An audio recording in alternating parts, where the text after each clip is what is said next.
Chapter 18. Treed Detectives. "Where can Mr. Strong be?" Louise said worriedly. Jean was equally alarmed. She could think of no reason why the rancher should have gone very far from camp. Had something happened to him? "We should look for footprints," Louise suggested. "Maybe Ben Hopley or Chet Simpson or the Reinhardts came sneaking around here. Mr. Strong may have gone after them and was captured. And they left us alone because those men figured we couldn't get far without him," Jean surmised. Louise was already looking along the shore for boot prints. Hearing a sound from the forest, she looked up quickly, then gave a little scream. "Jean, a bear!" Her sister looked ahead in horror. Loping toward them was a large black bear. "We'd better climb a tree, and quick," Jean advised. "But bears can climb trees too," Louise countered despairingly. "He'll come right after us." "We'll each take a tree," Jean said. "He can't chase both of us at once." "You're right." Quickly, each girl shinned up a pine tree and swung onto the lowest branch. At the same time, the bear came sniffing at the tree where Jean had taken refuge. Suddenly, apparently getting the aroma of their food supply, he turned and lumbered toward the provisions. "Good!" Jean exclaimed. "He's going to have breakfast. That'll keep him busy. He may forget all about us." Louise groaned. "But if he eats everything up, we'll starve." "I'd rather starve than be his food supply," Jean answered. The sisters watched while the bear tore open the packages of bacon and smashed cans against a rock with his great paw. As chicken soup spilled out over the ground, he licked it up hungrily. The Danas were dismayed when the marauder moved away and once more came toward them. Jean said, "I'll bet he's disappointed not to find anything sweet. Well, I feel good and sour. Maybe he won't bother me." The bear walked to the tree in which Louise was perched, wound his forepaws around the trunk, and began to climb. Louise, in panic, scrambled up into the higher branches. Jean broke off several branches and desperately threw them in the bear's direction. He paid no attention. Next, she took off a boot and flung this at the animal. It hit him in the back, making him turn around for a moment. Then he continued his climb. Louise was now high in the tree, but with a sinking heart, she watched the bear's ascent. The girl fought down a wave of terror. In minutes, those great claws would reach out for her.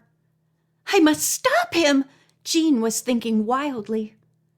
As she was trying to figure out how, a shot suddenly rang out. There was a slight humming sound. Then a bullet landed in the tree trunk just above the bear's nose. The animal, frightened, dropped back to the ground and scuttled away.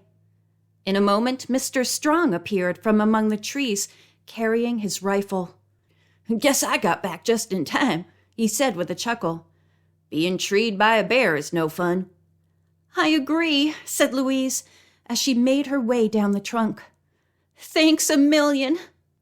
"We've really had two frights," Jean told him. "First, we were terribly concerned about you. We thought you might have had an accident or even been captured." "I'm sorry to have worried you," the rancher said. "When you hear my story, you'll have a chance to laugh at what happened to me." Mr. Strong explained that he had awakened early and gone to find the Stetson hat he had lost when he was thrown out of the dugout. "My head sure felt bare without it," he added. "I found the hat on the shore about 1/4 of a mile down from where we landed and then started back. Just before I reached camp, all of a sudden this same bear appeared and treed me. I heard you girls call, but I didn't answer on purpose. I hoped old Bruin would annoy me until he got tired and then leave, without bothering you. As it turns out, he did exactly what I hoped he wouldn't, so I climbed down and trailed him." "You could have shot him, but you didn't," Louise remarked. "No," said Mr. Strong. "I don't believe in killing wild animals unless it's necessary. I figure they have as much right to this territory as I do, maybe even more. It's only when one attacks first that I use my rifle." "Well, I certainly hope you scared him off for good," Jean said fervently. The travelers cleaned their camp, ate breakfast, then carried the remaining supplies to the pack horse and saddled up.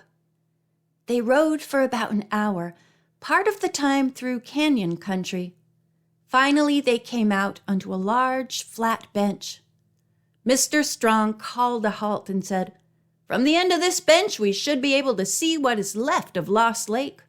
"I'm so excited," said Jean. "I can hardly wait." "Will we ride down there?" Louise asked, her own pulses quickening. "Not yet," the rancher replied. "We'll hitch our horses to this natural rock post and walk over to the edge." Quickly, the sisters dismounted and tied Ginger and Jubilee.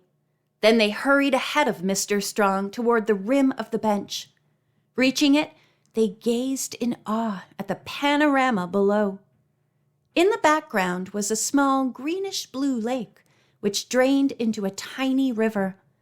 From the near end of the lake, a shaly, craggy mountain rose at a precipitous angle. The girls' eyes finally focused on the small, level stretch of foreground near the base of the mountain. Jean clutched Louise's arm. "The witch!" she whispered, gazing at a woman standing there. Louise said tensely, "You're right, Jean. She must be the witch of Lost Lake." End of chapter 18.